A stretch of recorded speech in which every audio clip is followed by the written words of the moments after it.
Okay, well, I hope that everybody's been enjoying this little journey with Beth, and we're going to launch into part 2. We do have 120 slides, so let's just continue on and see what Beth has to give to us, and Tim will be helping with some reading as well.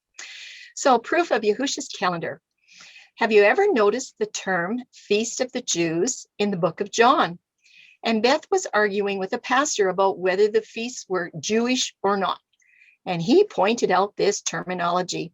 But of course, Beth argued that the translators were throwing in their biases against the Jews. And now it's only 5 years later that Beth is taking a second look at this terminology. And we've had to do that too. This is an eye-opener. It's used 4 times in the book of John. John chapter 2, 5, 6, and 7. In John 2, the Passover of the Jews was at hand. John 5, after this, there was a feast of the Jews. John 6, now the Passover, the feast of the Jews, was at hand. And you can see I have there in great big black letters, this is an invalid entry. That's why it's crossed out. That's another whole study. And John 7, it says, now the Jews' feast of booths was at hand. So Beth begins to realize that it is quite possible for the Jewish feasts not to be on the same calendar as Yahuwah's. And so she says, we need to take a little bit of a closer look at this concept. So we're going to go through, Tim's going to be doing some reading here until I jump in. But anyway, we're going to go through these scriptures, and proof number 1, there's about 4 of them.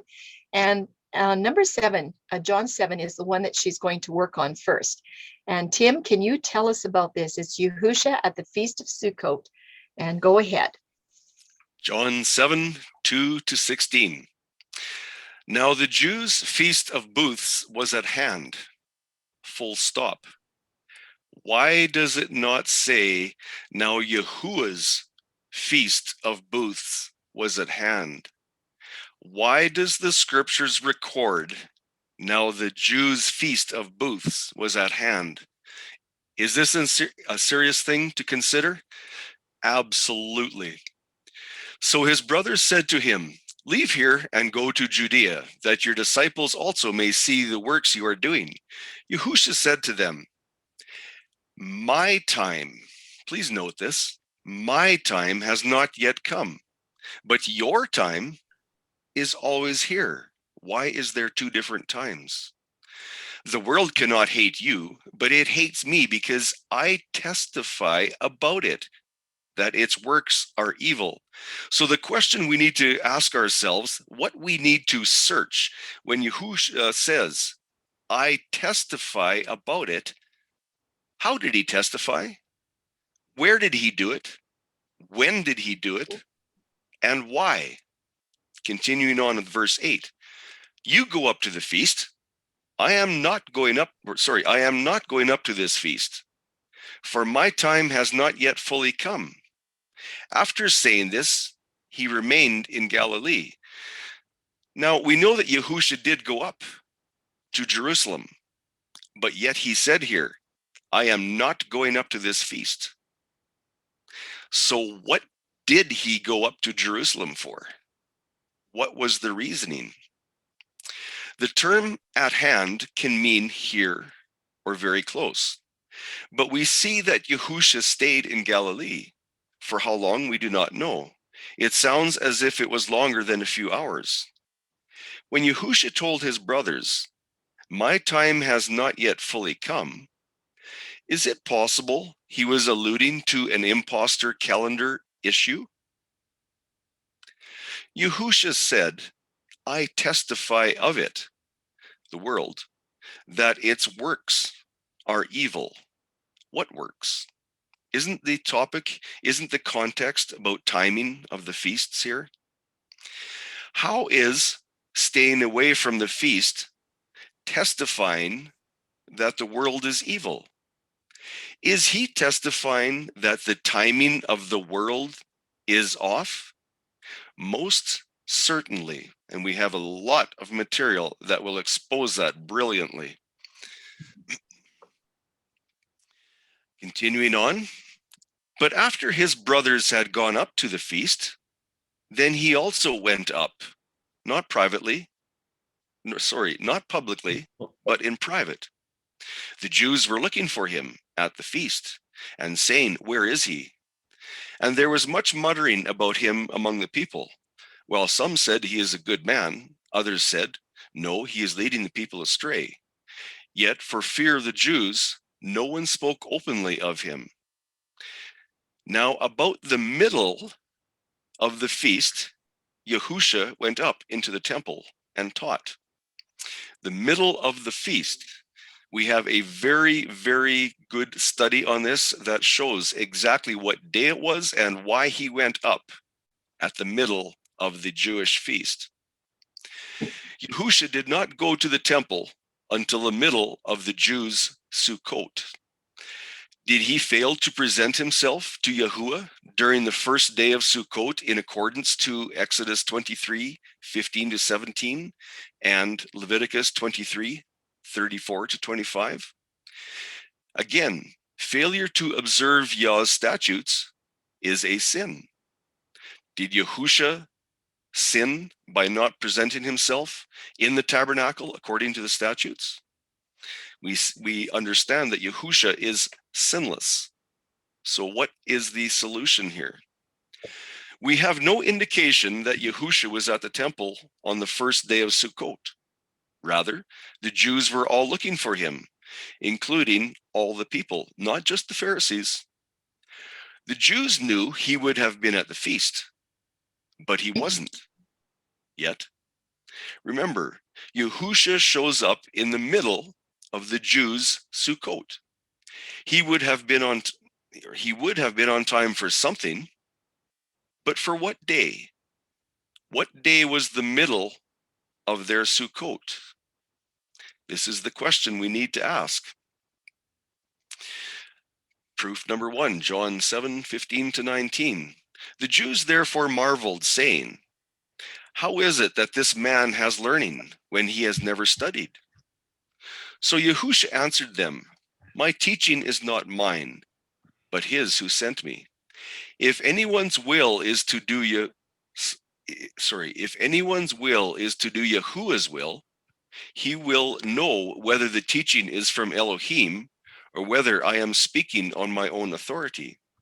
The one who speaks on his own authority seeks his own glory, but the one who seeks the glory of him who sent him is true, and in him there is no falsehood." Please pay attention to this next verse. Yahushua is speaking to the Jews at the time. "Has not Moshe given you the law? Yet not one of you keeps the law. Why do you seek to kill me?"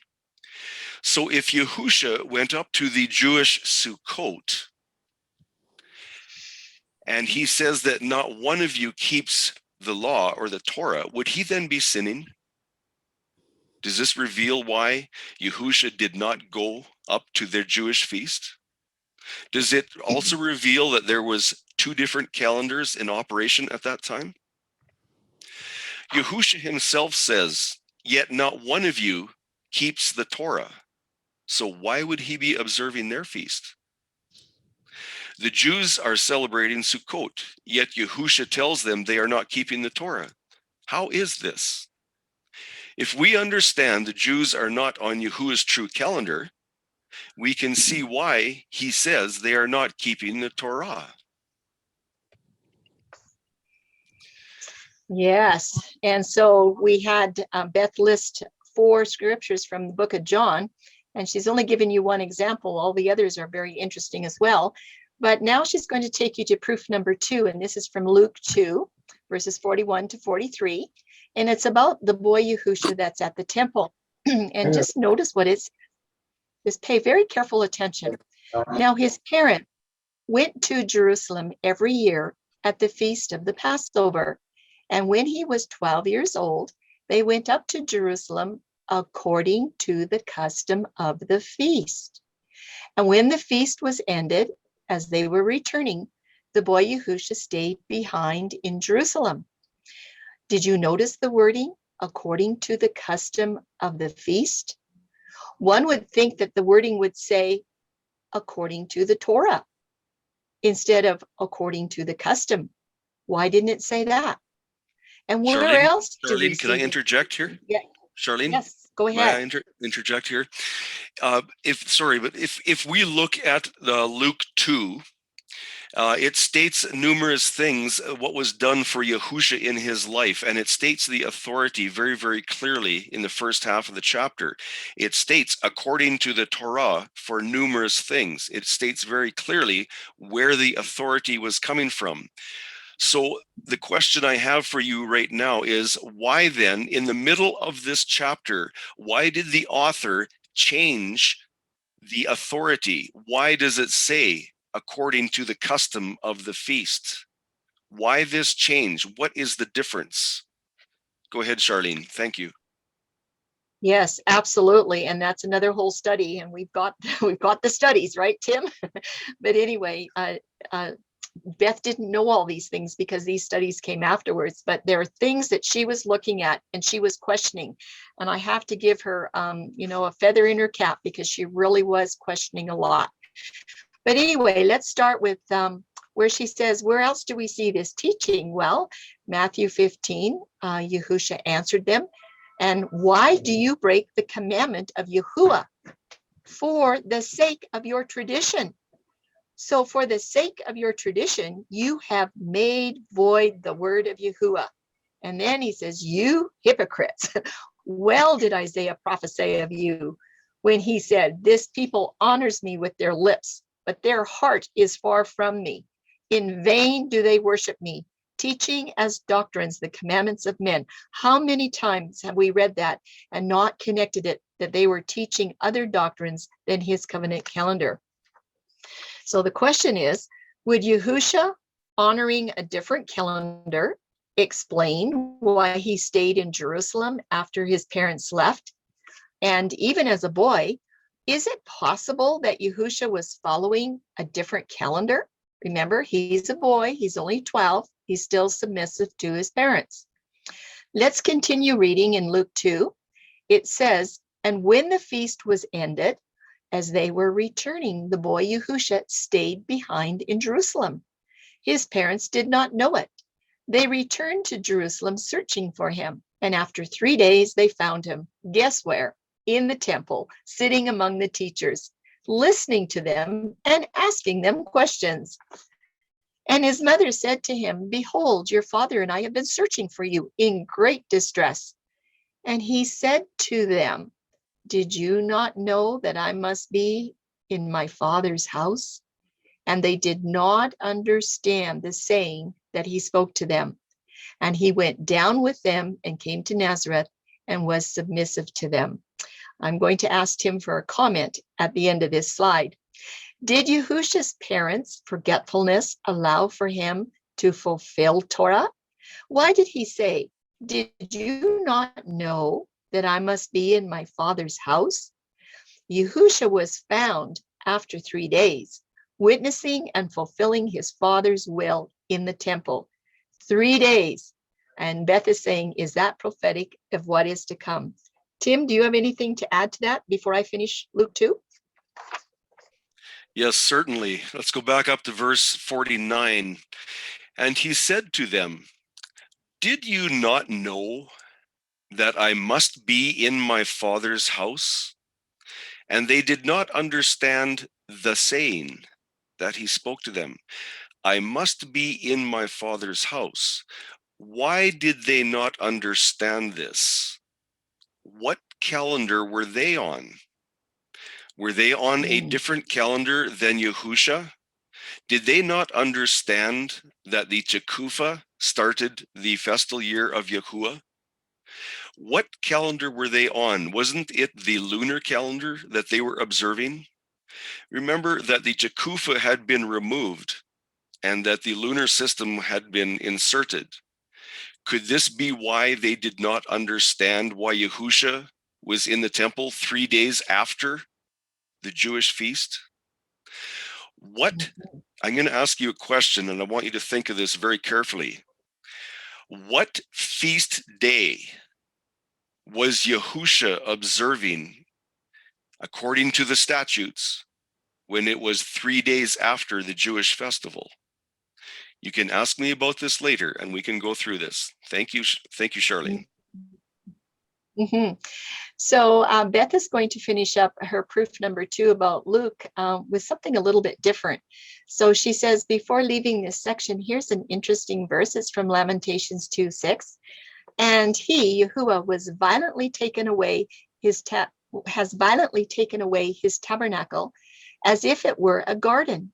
He has destroyed his moed. Yahuwah has caused his moed and Sabbath to be forgotten in Zion, and has despised in the indignation of his anger the king and the priest. I wonder why that was. Well, they were despising it so much. He finally said, okay, you don't want it, you won't have it. But the term moed includes the timing of his feasts and the places that his people were to meet. Yahuwah has caused Zion to forget these things. They have forgotten where the temple used to sit. Have they forgotten how the timing of the feasts are calculated? She said it's very possible. And understanding that Yahuwah has caused his people to forget, recall what was written in Luke 2:43-51. And then ask these questions. Is it a coincidence that Yahusha's parents' forgetfulness allowed him to fulfill Torah? Everything has been just laid out perfectly. And is it surprising that they didn't understand what Yahusha meant when he said, did you not know that I must be in my Father's house? And by the way, there is evidence that those that were up in Galilee understood the dawn day, but apparently the rest of the covenant calendar, they were still in darkness about that, but they did understand the dawn day. So that's an interesting twist as well. Tim, will you go ahead with the next 2 slides on proof number 3 as we revisit some of Yahweh's words? Understanding that the Jews were on a different calendar, let's re-examine the words of Isaiah, Amos, and Malachi. Isaiah 1:12-17. This is at 760 BC. When you come to appear before me, and I want to say this is Yahuwah's words, speaking on the system that they were using to worship. When you come to appear before me, who has required of you this trampling of my courts? Bring no more vain offerings. Incense is an abomination to me. New moon and Sabbath and the calling of convocations. I cannot endure iniquity and solemn assembly. Your new moons and your appointed feasts my soul hates. They have become a burden to me, and I am weary of bearing them. When you spread out your hands, I will hide my eyes from you. Even though you make many prayers, I will not listen.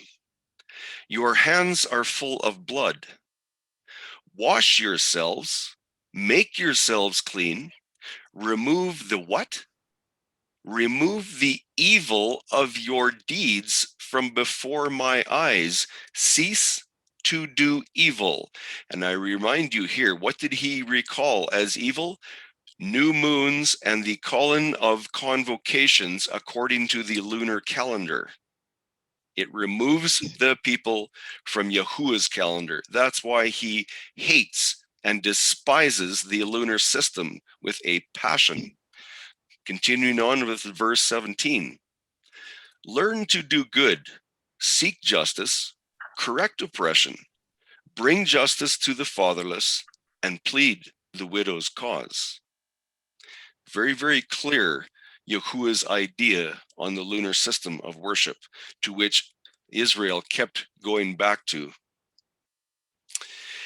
Continuing, revisiting Yahuwah's words, Amos 5:21. And this is in 785 BC. I hate, I despise your feasts, and I take no delight in your solemn assemblies. Were they observing the feasts? Absolutely. But on what schedule?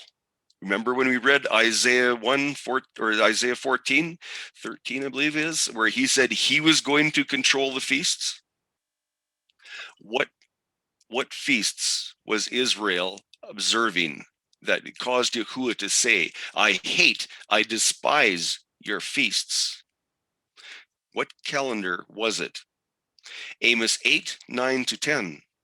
And on that day, declares Yahuwah our Elohim, I will make the sun go down at noon and darken the earth in broad daylight. I will turn your feasts into mourning and all your songs into lamentation. What was it that caused Yahuwah to distance himself and reject their feasts? And in turn, he calls them your feasts. What was it? Was it a calendar? Malachi 2, 1 to 4. This is in 397 BC. And now this command is for you, O priests. If you do not listen, if you do not take it to heart to give honor to my name, says Yahuwah of hosts, then I will send the curse upon you, and I will curse your blessings. And indeed, I have cursed them already, because you are not taking it to heart. Behold, I am going to rebuke your offspring, and I will spread dung on your faces, the dung of your feasts. Does it get any clearer than that, what Yahuwah thinks of the lunar system of worship? For at this time they had slid into this lunar system. Continuing, and you will be taken away from it. The dung of your feasts. Pretty hard to get more expression than that. Mm-hmm. And now proof number 4. Well, we just did some revisiting of Yahuwah's words. This is going to revisit Yahusha's words. So understanding that the Jews were on a different calendar, let's revisit some of the words that Yahusha spoke in Matthew 16. And the Pharisees and the Sadducees came, and to test him, they asked him to show them a sign from heaven. And he answered them, when it is evening, you say, it will be fair weather, for the sky is red. And in the morning, it will be stormy today, for the sky is red and threatening. You know how to interpret the appearance of the sky, but you cannot interpret the signs of the times. An evil and adulterous generation seeks for a sign, but no sign will be given to it except the sign of Jonah. And so he left them and departed. Well, Beth says that the term sign in verse 3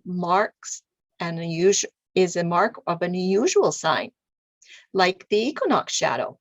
The term times mean a fixed or a definite time, a season. Were the Jews not recognizing what was important? Did they not recognize that the equinox during the spring of the year was something important? Did they take away a key? Let's continue on in Matthew 23. Then Yahushua spoke to the multitudes and to his disciples, saying, the scribes and the Pharisees sit in Moses' seat. Therefore, whatever they tell you to observe, that observe and do. But do not do according to their works, for they say and they do not do. Did you know that only the Torah is preached from Moses' seat? That's where they're reading out of the Torah. Nowhere in Torah is the new moon suggested as determining the month. So Yahushua is giving good counsel. When they sit in Moses' seat, observe and do that. And that's it, as far as you go.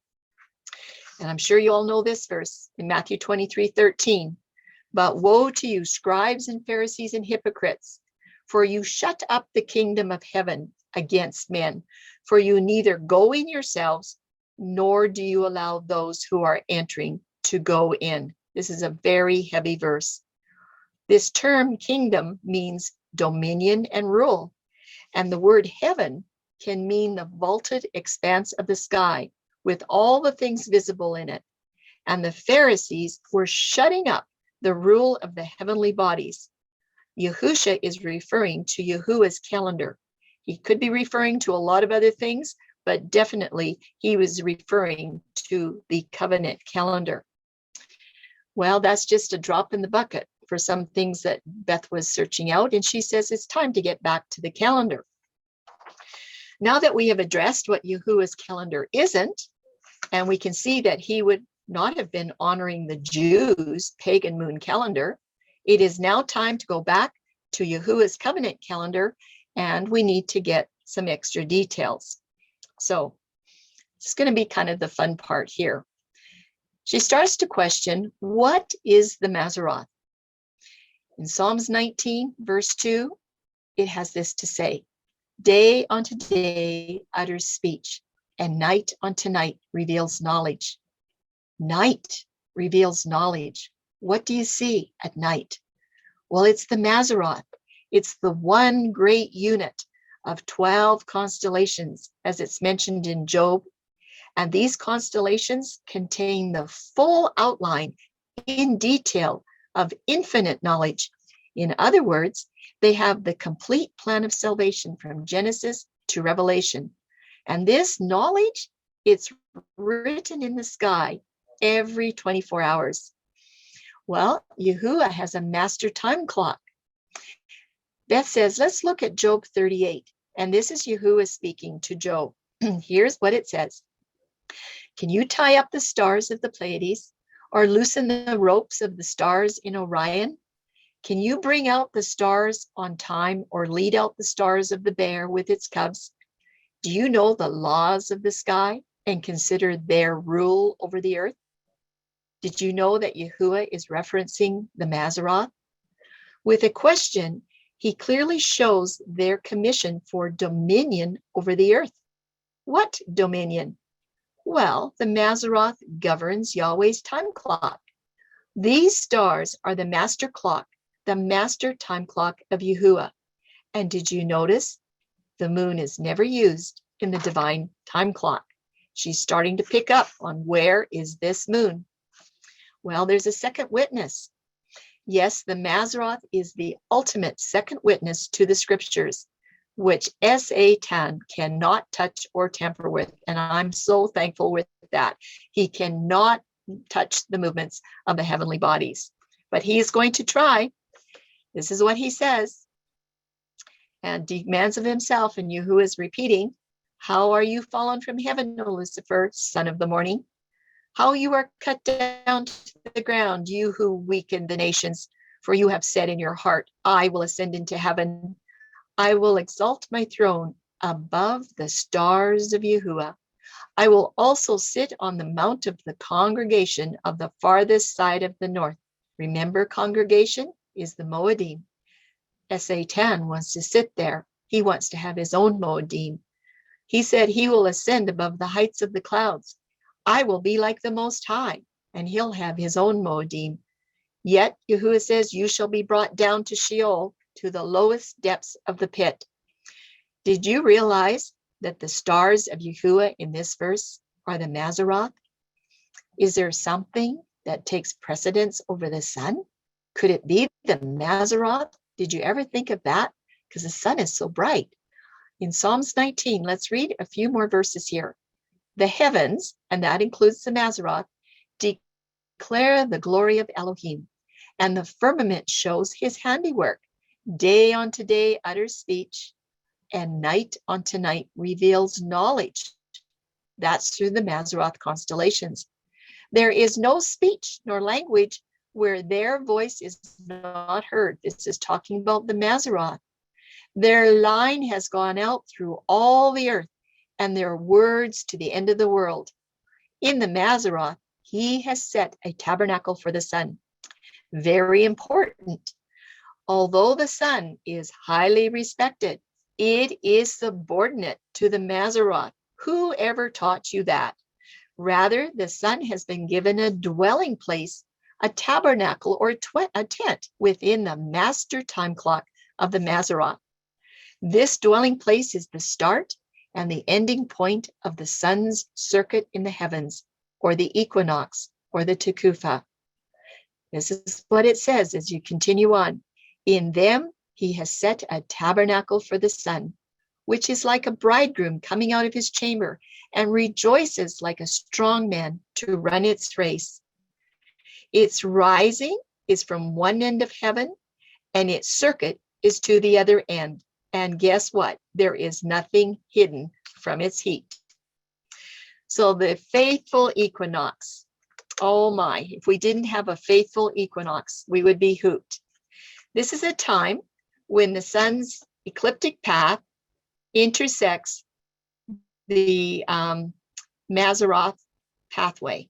Okay, right there where these two paths cross, that is the moment of the equinox. Now, the equinox, it takes a period of 24 hours or whatever to get to this point. And as the sun gets closer and closer to intersecting this line, okay, this is where you'll see this shadow, okay? Right there at that intersection, if you're using a special instrument, you will see that that is where there is no shadow on that particular type of sundial instrument. And guess what? The Great Pyramid of Giza will show you this to this day, that the spring and the autumn equinox are going to show right up there on that Giza pyramid. Okay, that's the way it's going to look. That's why there's three little pyramids here in the front. They're telling you the spring and autumn equinox and also the solstices for summer and winter. And people buy tickets years in advance to actually see this event happen on the great day of the equinox. It's been there for a long, long time. Joseph knew all about it. Joseph is the one that raised up the pyramids so that they would know the day of the equinox, all of Egypt. Well, Beth talks about two words here, knowledge and timing. She says the Masaroth light, that is equal to knowledge. Remember we read? And that is from the constellations. And the position of the sun's light, that is equal to timing. And that is the timing within the great Masaroth. These are the two great lights found in Genesis 1:16. The moon is not one of the great lights. It's the sun and the Masaroth. And it's from the earth that we are to observe the light of the sun, recording its location within the light of the Masaroth constellations. It's a very unique design, easy to understand, but Beth is going to hit the brakes. She said, wait a minute. Let's go back and take a look at Genesis 1:14-16. This is the fourth day of creation where Yahuwah said, let there be lights in the firmament of the heavens to divide the day from the night. And you really can't use the moon for that because you see it in the day sky most of the month.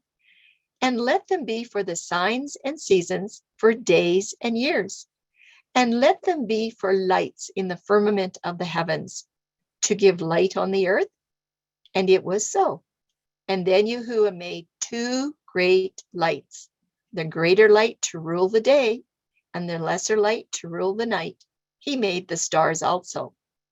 That's what you will usually read in your King James Bible. What are these two great lights in verse 16? Well, when the Hebrew is examined, she found out that the words he made and the word also are not there. So the verse should actually read like this. Then Yahuwah made two great lights, the greater light to rule the day and the lesser light to rule the night, the stars. Well, I don't know about you, but she says, I always assumed that the lesser light was the moon. And now she's finding out that the lesser light is actually the stars. But there is a second confirmation. Beth had to learn that there are only two great lights, not three. We all know the sun is truly a great light. But how many of us have visualized the Masaroth that covers the whole sky every night as the other great light? Yes, Beth always assumed that the lesser light was the moon. Remember, assumptions are sometimes a dangerous thing. And we did it too. That's what we were taught. And the funny thing is, we never thought to go and check it out. We just accepted what we were taught. Well, she thought that the moon was the lesser light. And I'll tell you, was she happy when she discovered Jeremiah 31:35. Very interesting verse that connects with Genesis. Thus saith Yahuwah, which giveth the sun for the light by day, and the ordinances of the moon, and of the stars for a light by night. And then it goes on to say, which divideth the sea when the waves thereof roar. It's a little bit of an interesting verse. There's some Hebrew poetry there. When it talks about the ordinances of the moon, well, that goes along with dividing the sea. So the stars are the light by night. Well, she wants to get back to Yahuwah's time clock. She said, just visualize it as an actual clock. The numbers around the clock, why don't you have, instead of the numbers, Yahuwah has placed a series of 12 constellations in a circle around the earth. And the hands on a clock, well, on a normal clock, the hands show you the time. And Yahuwah's clock works the same way. The hand is the sun as it is moving through the constellations. Not only does the sun's movement through the sky every day tell us the time of the day, but the sun's location is telling us the timing of the year as well. She's starting to put some things together. But you know what? Beth says, something's missing. What is missing? Well, one more look at this equation of Yahuwah's time clock. If it's the Masaroth, that the Masaroth light equals knowledge from the constellations, and the position of the sun's light equals the timing, where you have knowledge and timing, she's saying, did you notice the moon is not mentioned as part of this equation? Yeah, the moon seems to be missing. Well, what does Yahuwah's moon do anyway? As I mentioned before, Yahuwah definitely has a purpose for the moon. It just doesn't play a part in his worship calendar. And Beth has been trying to share this with people. And she says, oh, you don't believe me? Well, she says, just take a look at this. Where does the moon end up in the final days? And she turns to Revelation 12:1. And then a great wonder appeared in heaven, a woman clothed with the sun, and the moon was under her feet, and a crown of 12 stars was on her head. And Beth is saying, is this moon in a position of authority under her feet? And she simply said, no, it just is not. In Psalms 47, verses 2 and 3, for Yahuwah, the Most High, is awesome. He is a great king over all the earth. He will subdue the peoples under us and the nations under our feet. That is not a position of authority. And Ephesians 1:22, and he puts all things under his feet, and he gave him to be head over all things to the church. And by the way, friends, those are only 2 verses. There's a whole bunch more. But back to under her feet. Though the Revelation 12 sign, and through this sign, Yahuwah is indicating that the moon, whom so many people have lifted up higher than any other heavenly body, will ultimately end up in the lowest position of all, under the feet of the Virgin. We know that the Virgin symbolizes the bride, and we know that the bride is not going to lift up the moon in her covenant calendar because she's walking with Yahusha. Stars and sun. Beth says, now what? She says, now that we know that the stars and the sun play a part in Yahuwah's covenant calendar, where do we go from here? That was her question. And it led her to the equinox. And the Tekufa, it was a question. The equinox occurs when the center of the sun crosses over the Earth's equator from one hemisphere to another, indicating the change in seasons. And it is only on equinox day that the sun rises due east and sets due west. Now, there is another term, and it's called Equilux. And that day is usually March 17th. But it is not on the Equilux day where the sun rises due east and sets due west. We already know that there are 2 equinoxes in a year, the spring and the fall. Now, this is for the Northern Hemisphere. The spring equinox occurs on March 19, 20, or 21. And the reason for that, everyone, is because of that quarter day. That quarter day has to pile up for 4 years before it makes one whole day. And that's what moves the date of the equinox between these three numbers of March. But she found that the most common dates for the equinox are March 20 and then March 21, and sometimes you'll see March the 19th. And the fall equinox usually occurs around September 23. She's still wondering about this equinox. Yes, it is a celestial event. It is designed as a sign for determining time. It is a combination of multiple identities in the heavens. In fact, there's 4 of them. And these 4 identities are, number 1, the Masaroth. That's the number 1 identity that you need to have for an equinox. Number 2 is the sun. That's the orb that's going to declare very accurate positioning. Number 3 is you need to have light. If you want to see this event, you need to have light. You can't have clouds because it'll block out the shadow, so you need to have some light. And number 4 is the earth. That's very important because this is where the light is received, and this is where you'll find the shadow for the measuring purposes. So these 4 components are needed for one tekufa. Now that's very interesting. Why would Yahuwah design it that way? Well, she says the combination of these 4 celestial identities permits a visible sign necessary to determine time as designated in the scriptures. If you take out one component, the sign of the tekufa is going to be eliminated. This combination prevents man from identifying one celestial creation for worship purposes above another. Yahuwah purposely designed this combination so that we would be prevented from sun and star worship, because sun and Masaroth are in this combination. But she wants you to note the moon has no involvement in the tekufa, absolutely none whatsoever. The perfect tekufa only has Masaroth, sun, light, and the earth. You will never find a moon has anything to do with the tekufa. That is a very interesting point. I think everybody should take a note of that one. That is divine, a very divine plan from Yahuwah.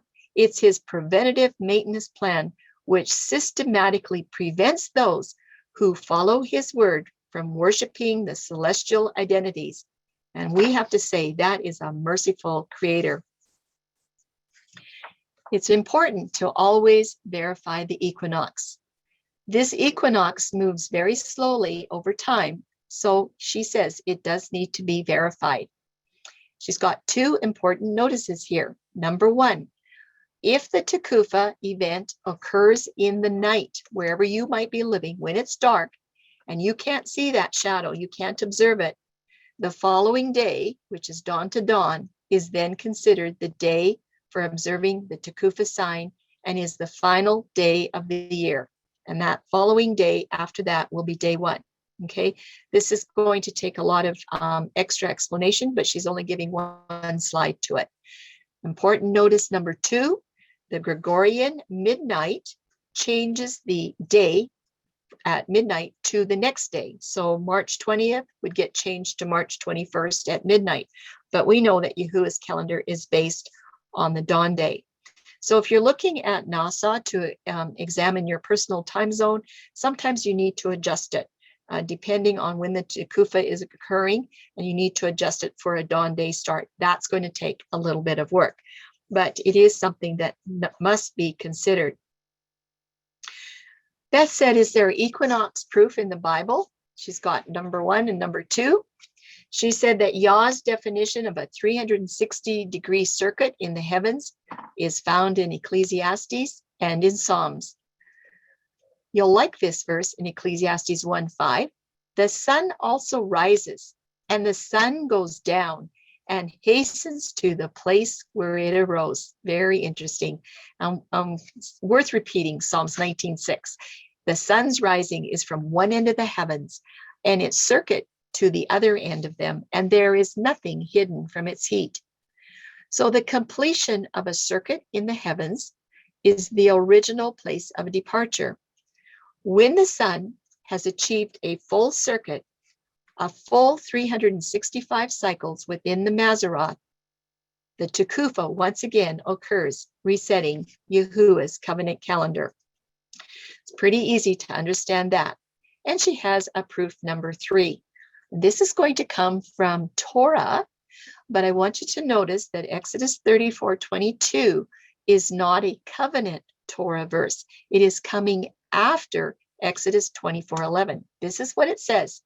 You shall observe the Feast of Weeks, the first fruits of the wheat harvest, that would be Shavuot right there, and the Feast of Ingathering at the turn of the year. There is a turn of the year with the fall equinox as well.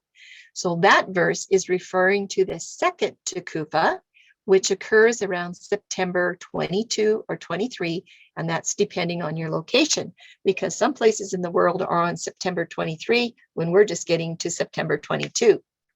The fall festivals are centered around the autumn Tekufa, but it is not the autumn Tekufa that you calculate the fall festivals, especially here in the Northern Hemisphere.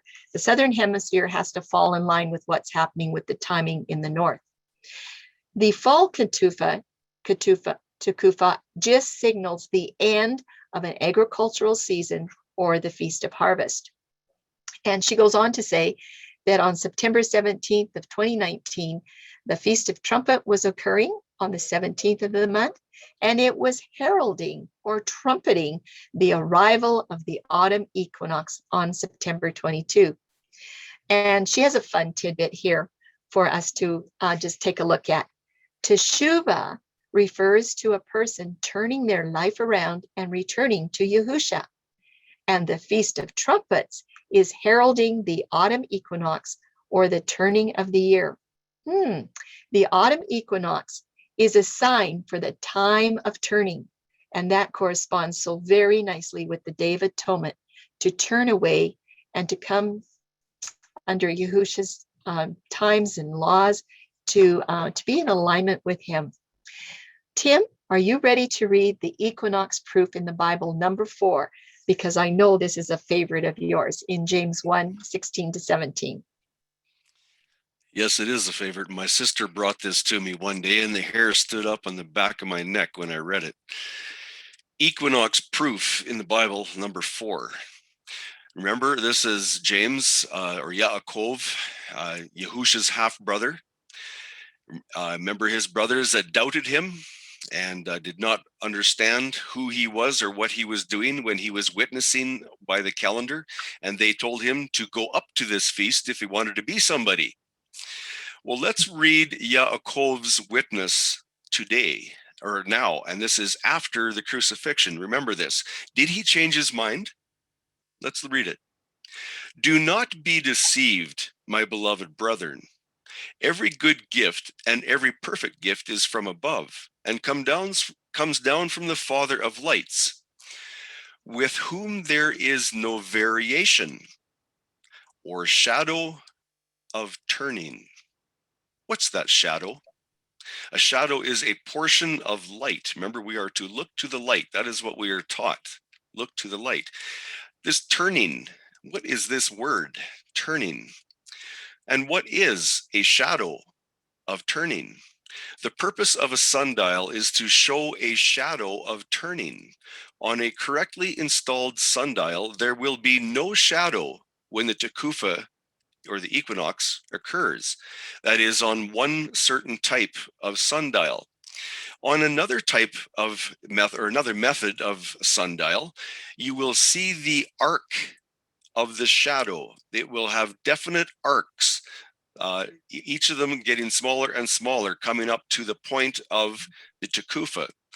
On the day of the Tekufa, with this certain type of sundial, that shadow will go in a straight line. There will be no curve. It will not turn. This word turning, it says here in the verse, there'll be no shadow of turning. That word is trope. And that identifies the celestial circuits in the sky. So this word trope is very, very important. Yaakov, who used to be on the lunar-based system before the crucifixion, as was all his family, he now realizes after the crucifixion that there is a different calendar, the one that his half-brother Yahusha was on. In this word turning, trope, it means a turning of the heavenly bodies. Yaakov, or James, is referencing the heavenly bodies as the Masaroth stars, the sun and the earth. Yaakov also warns us of the change from the Masaroth-based calendar to the lunar solar calendar. This is also a reminder to be aware that Yahuwah does not change. And James, or Yaakov, witnesses to that very, very clearly. He woke up, his eyes were opened, and he now understood that the lunar system which he was on before was not good. He is now referencing the covenant calendar, which his half-brother Yahusha lived and died witnessing to the problems with the lunar calendar. Yahuwah's Tekufa-based calendar exposes a perfectly straight line or disappearing shadow, depending on your system. For the Tekufa, it is our sign grounded in Genesis 1:14. That is the Shana year. There's only one possibility to have Shana years, and that is if the Tekufa is used to measure the years. And that is what Yahuwah implemented at creation. Genesis 1:14. Then Yahuwah said, "Let there be lights in the firmament of the heavens to divide the day from the night." To divide the day from the night. Let me ask you, does the moon divide the day from the night when it's up in the beautiful blue sky floating through the sky? Is it dividing the night from the day? No, the moon has no capability to divide the night from the day. Therefore, it fails the first commission as given to the lesser light in Genesis 1:14 through 16. The moon cannot divide the day from the night. Continuing on, and let them be, I should start this over again. Then Yahuwah said, "Let there be lights in the firmament of the heavens to divide the day from the night, and let them be for signs and for seasons and for days and for years." What happened to months? Why do we not see months here? Why? Very interesting. That word years is Shana, and I highly recommend to people to look at the studies that we have on Shana. The truth that brings out is absolutely phenomenal. Yes, and the fact that there's nothing about months in that verse for day 4 of creation, and that the moon simply does not divide the day from the night. I don't know, Tim, why we never thought about that. Before we understood this calendar, we never thought about that. Most people don't, but it absolutely doesn't have the capability of dividing the day from the night. Well, there are some benefits of the equinox. By utilizing Yahuwah's vernal equinox, Beth felt that we can know when this happens with just a staff in our hand while standing in the middle of the wilderness. I haven't tried this, but you probably have to do this every single day. And perhaps that's the way the patriarchs and the prophets measured the equinox, or the Tekufas, was with their staff. Maybe that staff was there for more than one purpose, okay? She says we don't have to depend on the Sanhedrin to give their stamp of approval to find the year start, not anymore. We can just watch. We can just watch and see it for ourselves. And we don't have to wait for Jerusalem to report if the barley is in Abib and if it's greening yet. We don't have to worry about the barley.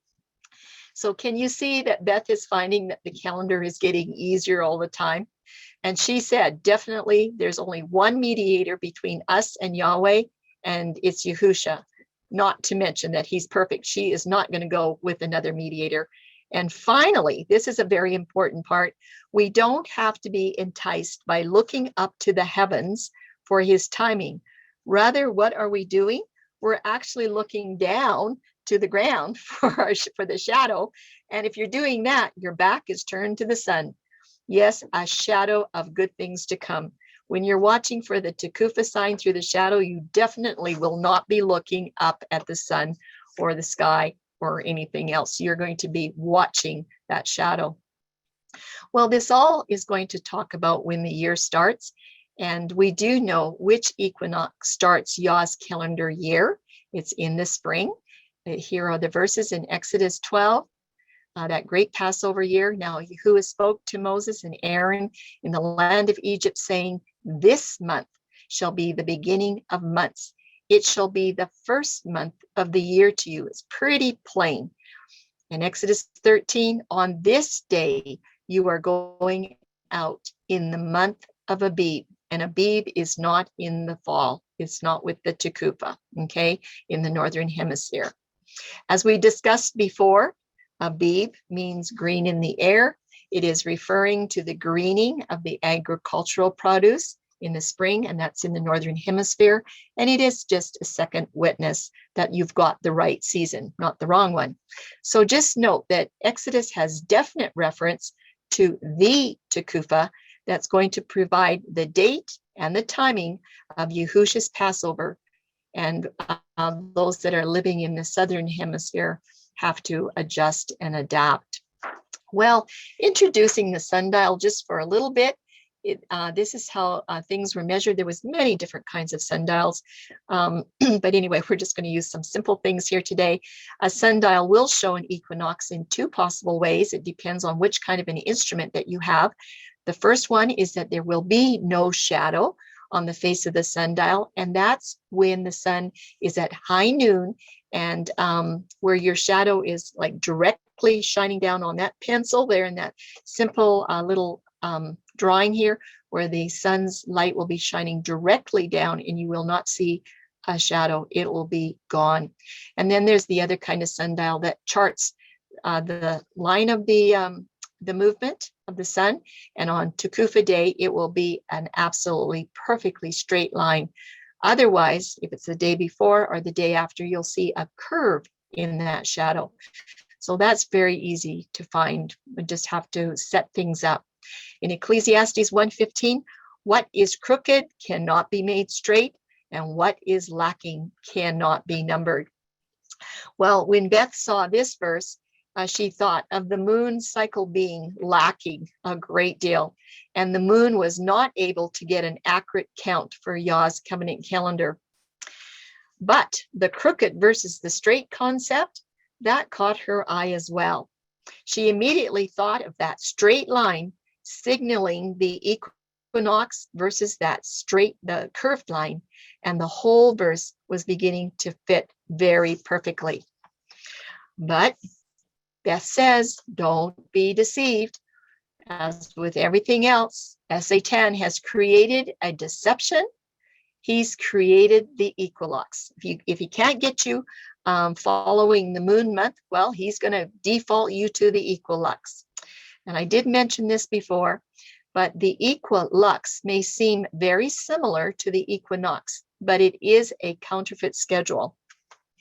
There are some saying that the Equilux means equal day and equal night. Well, friends, that just isn't true. You can go and look at this study at Covenant Calendar Club. Lux means light, equinox, nox means night, and equa means equal. So one is equal light, one is equal night. It's basically the same. It's not perfectly, exactly, but it's approximately, and you'll have to go see the teaching to understand that. But definitely Equilux is a deception. And then she says, did you know that the moon is at its fullest when it is opposite the sun? There's a lot of things to be looking at there. Again, don't be deceived.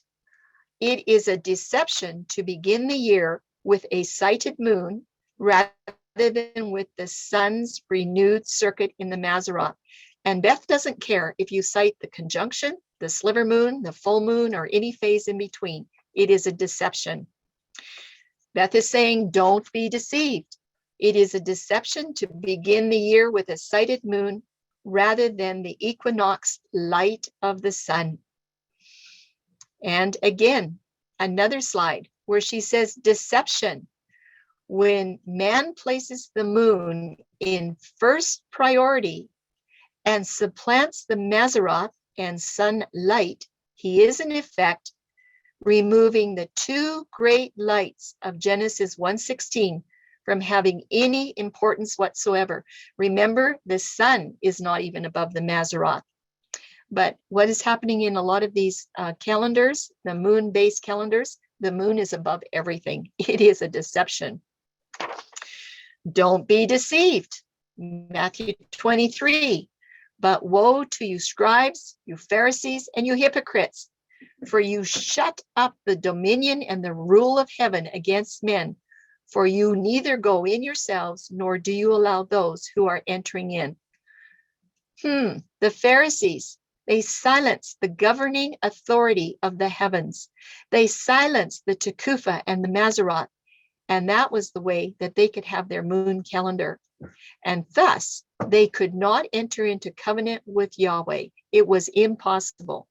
They rejected the divine institution from creation and from the Torah that initiated Yah's covenant calendar, and they decided to follow the pagan moon. And Beth says, please don't fall for this trap. How many of us have fallen for this trap, but we didn't even ask. We didn't even go look. We never questioned a thing. Don't be deceived. Look what it says in Luke 11:52 from Yahushua. Woe unto you lawyers, for you have taken away the key of knowledge. You entered not in yourselves, and them that were entering in you hindered. Yes, it was these men that removed the keys of knowledge. Keys of knowledge for a lot of things, but definitely for Yahuwah's year start, replacing it with the moon month. How were the people ever to know? How were they supposed to know? Tim, would you like to do this here slide on Teshuvah to Kadesh? Give us some insight. Teshuvah to Chodesh.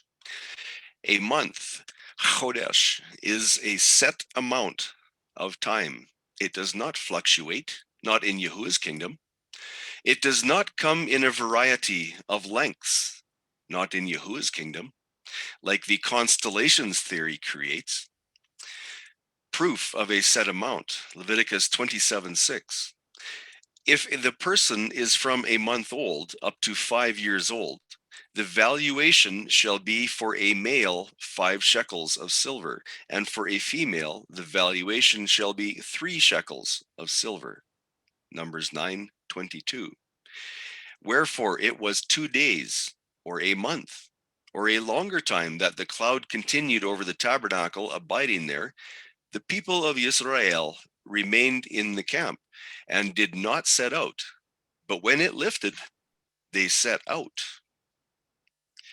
Yes, the Chodesh is a set amount of time. And if we look at the flood account with Noah, it becomes ultra clear, that exact length of time. How long is a month or a Chodesh? The flood account proves the length of a Chodesh month. Genesis 7:11.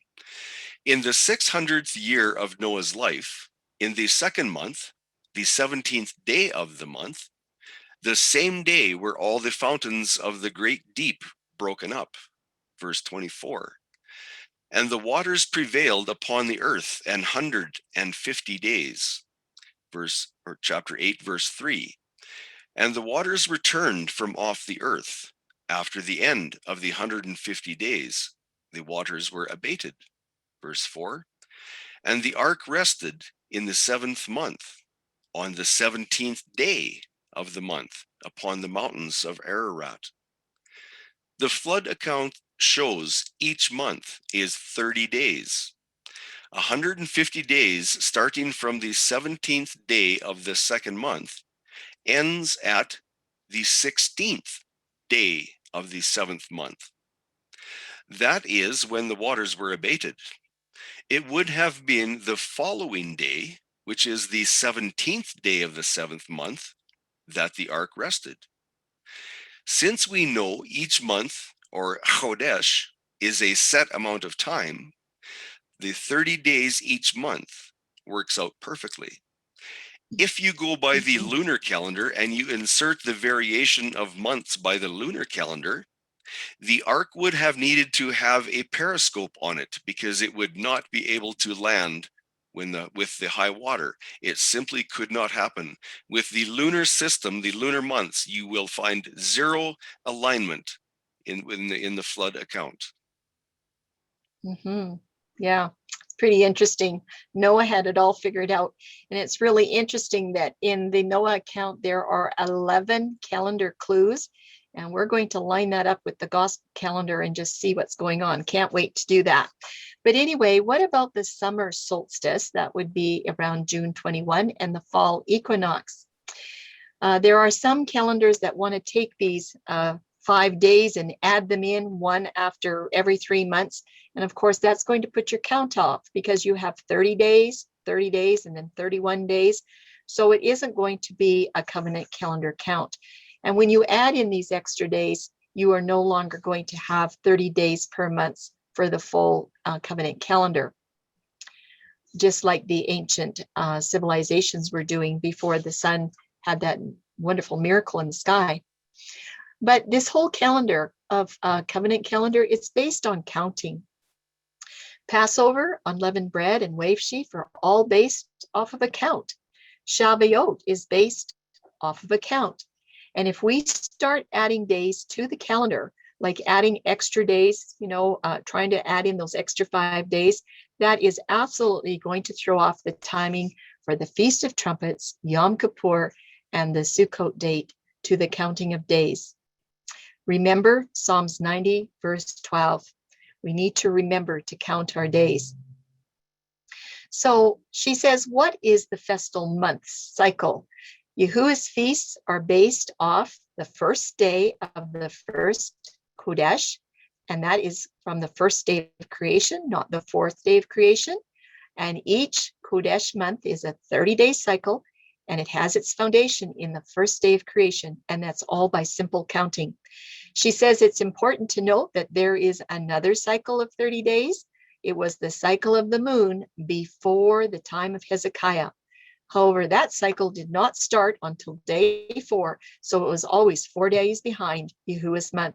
And you will see that the verb yorach, which is for the moon's lunation cycle, is used in the moon's 30-day cycle in the Torah, but it should never be confused with the Hebrew term Kodesh. Okay, so you will find that there is reference in the Torah, and let's look at what it is. There is a 30-day lunar month recorded in Torah with the captive maiden as she is counting her days of mourning. It goes on to say in Deuteronomy 21, and she shall put the raiment of her captivity from off her, and shall remain in thy house, and bewail her father and her mother a full month. This is your a full lunation cycle. And after that, thou shalt go in unto her and be her husband, and she will be thy wife. So why is the moon month listed here? Well, how about this? When Israel raided the pagan nations and took maidens captive, these pagan maidens most likely used the moon cycle of counting. That's what the pagans were doing. And Yahuwah is very sympathetic toward these captured maidens. These captive maidens were to receive every Torah benefit. As we already read, they could have 30 days to mourn their captivity. In this way, she could count out her rightful days of mourning, and she would probably count the moon phase. If it was a full moon, she would go to the next full moon so that she could have her full 30 days of mourning before being subject to the captor. And then later, it was Yahuwah's intent that they would learn about Yahuwah's covenant calendar and not look to the moon anymore. Well, Yahuwah's calendar is all about counting, not about looking at the sun, the moon, or the stars.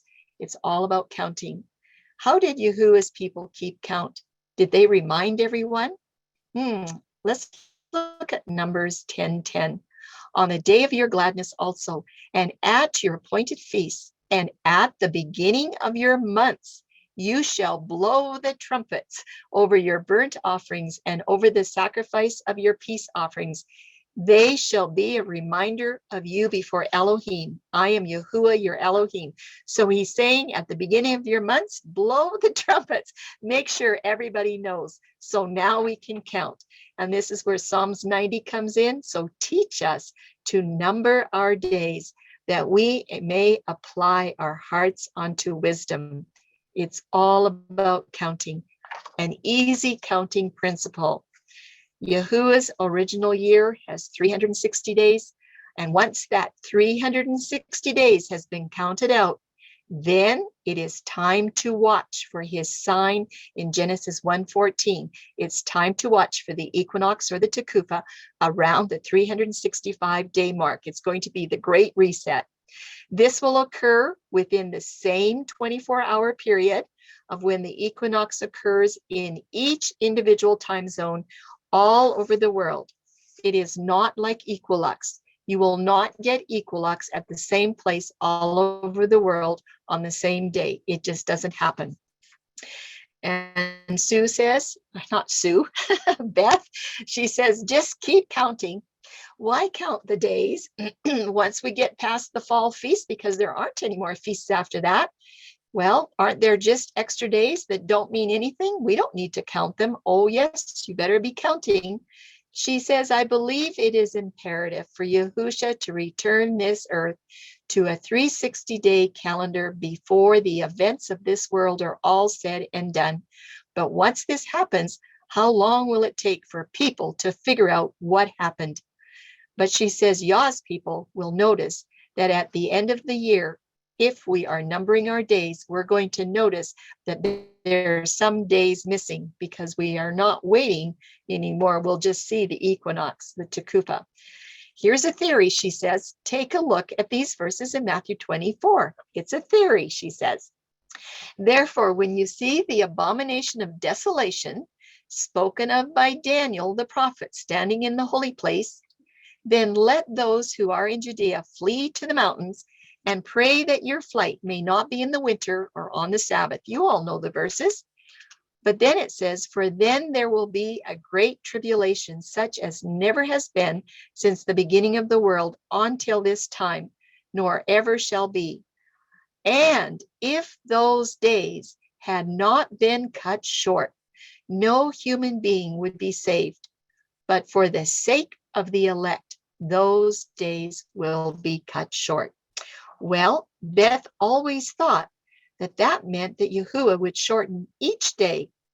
What if it means the days of the years will be cut short? Would that be a sign for us to head out? Or would that be a sign to us that the timelines of Revelation are going to be starting? Well, Beth says, living in the shadow of Yahuwah is the best place to be. His shadow is a refuge. She has some scriptures here for us to enjoy.